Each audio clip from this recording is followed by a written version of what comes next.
ازيكم حبايبي عاملين ايه؟ تعالوا اما اقول لكم ازاي تعملوا عصير المانجا زي بتاع المحلات بالظبط، كل تكاته وحركاته. هنا انا جبت مانجايتين وسط قطعتهم و... وبعد ما قطعتهم هجيب الخلاط بتاعي هحطهم فيه. تمام. وهحط عليهم كوباية سكر،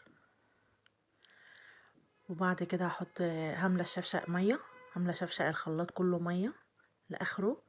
وبعدين هضربهم لحد ما القوام يبقى معايا خفيف خالص زي ما انتوا شايفين، انا عايزاه خفيف جدا. وبعدين هفضي نصه في حلة، والنص التاني هخليه على جنب، هقولكوا هنعمل بايه. تمام. بعد ما فضيت نصه في حلة، اهم حاجة لو وصلتوا معايا لكده ما تنسوش المتابعة والاكسبلور وتعليقات حلوة بقى، واعملوا لي لايك كتير. وصلوا على النبي في الكومنتات. هنا كنت حطيت عليه بعد ما حطيت في الحلة نصه، حطيت عليه معلقتين نشا ودوبتهم كويس جدا. كده النشا داب معايا. بعد ما النشا داب رفعت الحلة على البوتاجاز، وفضلت اقلب عليه اقلبها لحد ما وصلت معايا للقوام اللي انتوا شايفينه ده، اللي هو قوام المهلبية بالظبط.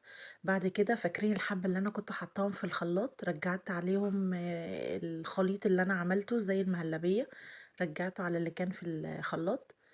وبعد كده ضربته. وهنا كانت المانجا معايا خلصت، وكانت زي العسل وعملت معايا كمية كبيرة.